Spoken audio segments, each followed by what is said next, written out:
Okay, so the next talk is about the formal reduction to sparsification in negative length shortest paths by Quanrud and Navid Tajkhorshid, and Navid will be the talk. Yeah, more shortest paths. So the problem, it's the same problem as the last talk. We're working in directed graphs with real weights. We have some length function. We're given a source. We don't care about the source for most of this algorithm. And we want to find the distance from that guy to every other vertex or a negative cycle. And again, I'm going to assume there are no negative cycles in the graph. And the classical stuff that we learned for this algorithm is if the edge weights are non-negative, we can use Dijkstra's in essentially optimal time. Otherwise, you use Bellman-Ford in very far from optimal time. And so kind of the goal of this is to bridge the gap between here. So I'm first going to go over some like really basic preliminaries for this problem. You have heard a lot of these before in the previous talks, but so first thing, I'm going to denote the number of negative edges in the graph by k. And without loss of generality, I'm going to assume that k is less than n, and we have these things called negative vertices, which have unique outgoing negative edges. And I can do this with like a very simple transformation. For every vertex that has outgoing negative edges, I'll split it and push all the negativity into the edge between the splits. So this is an example of what our input graph would look like. I'll denote the set of negative vertices with capital N, and you also need some regular degree assumptions that you don't really have to care about for now. Yeah, potentials. Very quick review. If we have a weight function on the vertices, these induce a reweighting of the graph. The important thing is that this reweighting preserves the shortest path structure. We say the potential neutralizes a negative edge if after reweighting, the length of that edge is non-negative. So in this example here, the original graph had two negative edges. I applied the potential function illustrated there, and now the edge of length -5 was neutralized. And this Johnson's potential, which you have seen before, this kind of bridges one direction between shortest paths and potential functions. If I have the shortest paths from any vertex, then I can get a potential that neutralizes the graph. This is just from the triangle inequality. In the other direction, if I can neutralize all the negative edges in the graph, then I can just run Dijkstra's algorithm and solve the problem. So from now on, I'm just going to worry about neutralizing the graph, and then implicitly at the end, we'll run Dijkstra's. Okay. The other tool we're going to need is hop distance, which again, you've seen before. Negative edges are hops. So you have a 2-hop path from S to T above, a 1-hop path from S to T below. The hop distance from S to T, the h-hop distance, is the minimum length of a walk if I restrict the number of hops to at most h. The important thing about this is I can compute it in pretty much O of hm time. I'm going to give you a very rough idea of the algorithm because the same ideas come in later. But you can imagine taking our graph, making h layers of it, and routing the negative edges forward up one layer. You can fiddle with the potentials to make everything non-negative, and then you just run Dijkstra's on this. And it should be pretty easy to see that distances to vertices in the last layer are exactly h-hop distances. Okay, from these two building blocks, you get some pretty trivial algorithms. One of them is based on the observation that if I have k negative edges, the true distance is k-hop distance, so I could just go and compute that. The other kind of trivial algorithm I want to highlight is more incremental. Just neutralize one negative edge at a time. So we have our graph. Pick your favorite negative vertex, throw away all the other negative edges. Now I have a graph with exactly one negative edge, which means single hop shortest paths are true shortest paths. I can compute that in O of m time, apply the potential, go back to the original graph, and now I've reduced the number of negative edges by 1. Right? And I've done it once. You can't stop me. I can do it again and again and again until every single negative edge is neutralized. So what are the running times of these? The top one is easy. It's km time, because we're computing k hops. The bottom one, I have k iterations. Each one takes m time. Again, it's km time. And kind of the general phenomenon that seems to emerge is if your algorithm doesn't do anything interesting, you are forced to spend like nearly linear time on average neutralizing a negative edge, okay? And so the entire goal of this framework is going to be to neutralize the graph, neutralize every negative edge in the graph faster than O of m per negative edge. And it's very important, so I'll just keep it on the slide from now on. Okay, I'm going to do a quick overview of Fineman's algorithm now. So it's kind of an in-between approach between the neutralize everything at once and neutralize one edge at a time. I'm going to kind of neutralize negative edges in batches. So pick some subset of negative vertices. Again, throw away all the negative edges. Compute shortest path distances in this graph. If I apply that potential back, I have neutralized this set. And the idea to keep in mind is if we are clever about how we pick this set, then we can neutralize this set faster than O of m per negative edge. Okay, the main tool we're going to do this, the main way we're going to do this is by something called hop reduction. So imagine we've picked our set of edges and I have some parameter h. Think of it as like square root n or something.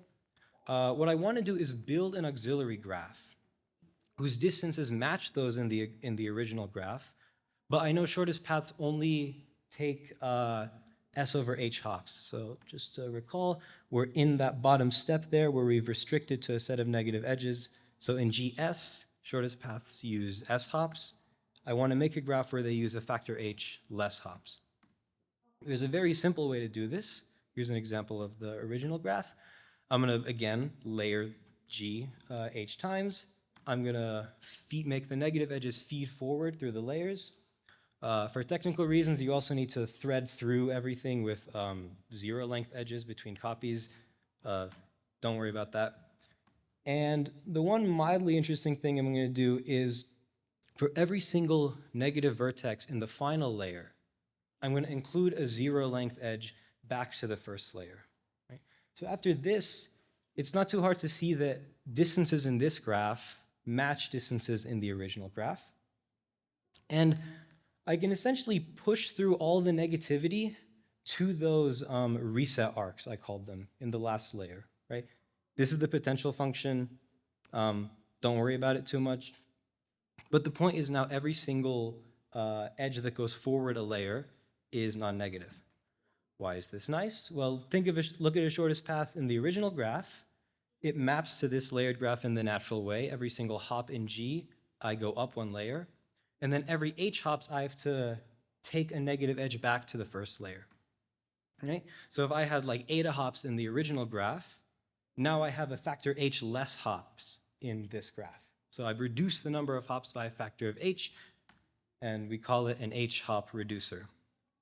Okay, this is very nice. There is a problem. It's that we've blown up the size of this graph by a factor H. The main idea now is how can we somehow compress this graph?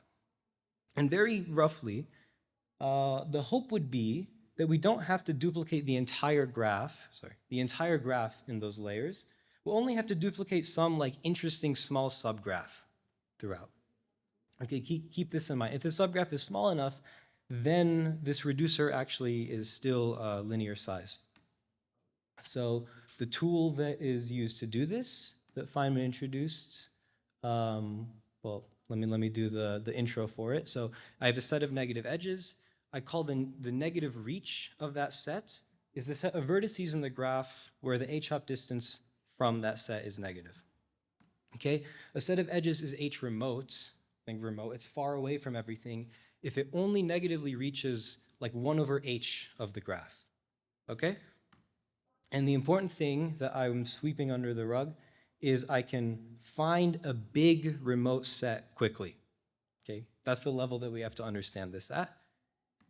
And when I have a remote set, it turns out that the only part of the graph that I need to copy in the subsequent layers is the negative reach. Okay? Very briefly, those kind of exit arcs that I've drawn that go back to the first layer, they are non-negative, so everything is fine. And the important thing is, let me go back 1 second. I duplicated 1 over h of the graph h times. So I've only like doubled the number of edges. So if I have a remote set, I can get a linear size hop reducer. Okay? And after this, you have an algorithm pretty much, right? How do I neutralize G? I'm first going to extract a remote set.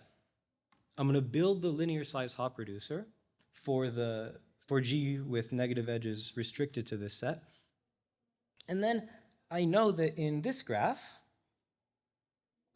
shortest paths use at most S hops, which means in my reducer, shortest paths use a 1 over h factor of those hops. So I just need to compute S over h hop shortest paths in this reducer. And because it's linear, it only has O of m edges, this is actually a speed up. Yeah, you repeat this until you neutralize everything, and the net effect is that now we have spent truly sublinear time per negative edge. I neutralized S edges with S over h hop shortest paths. Okay? After some improvements, it turns out that the right thing to choose for h is k to the 1.5.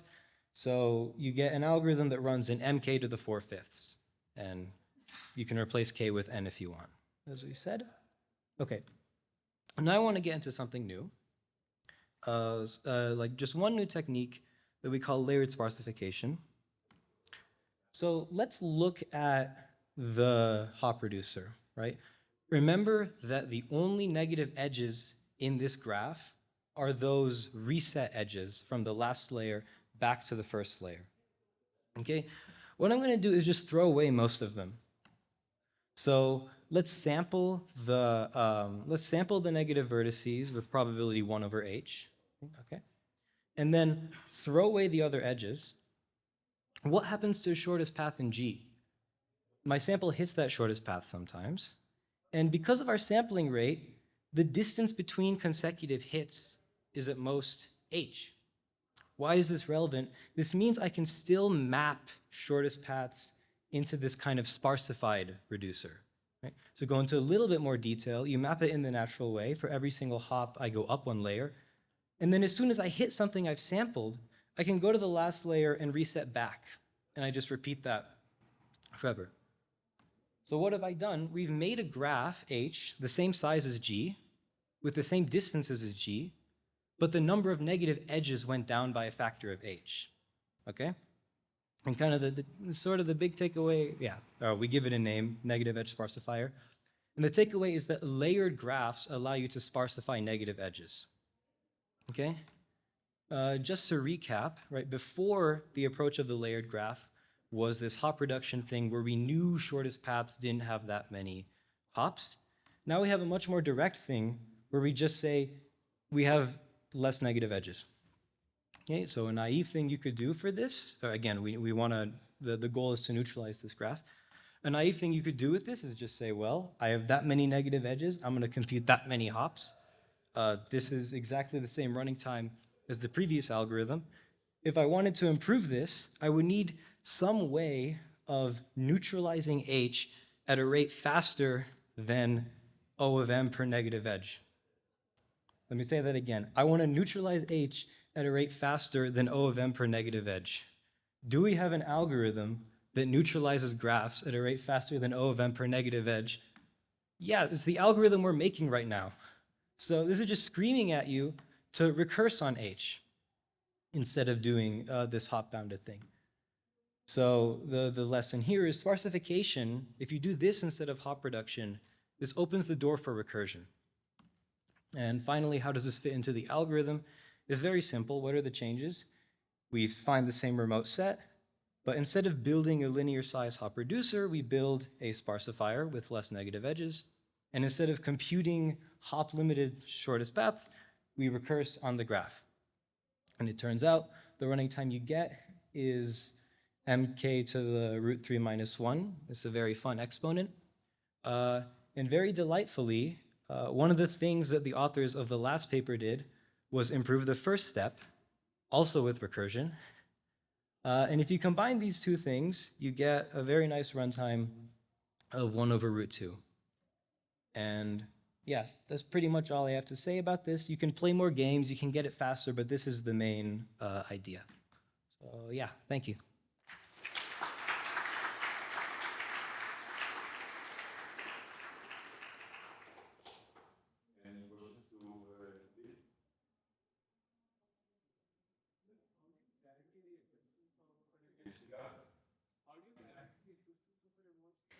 Yeah, that's good. You can easily think of graphs where remote sets don't exist. The thing I left out is you find a remote set, you're allowed to reweight the original graph, right? So you kind of massage the input graph so that you can guarantee the input of the existence of a remote set or something else, which I don't want to get into.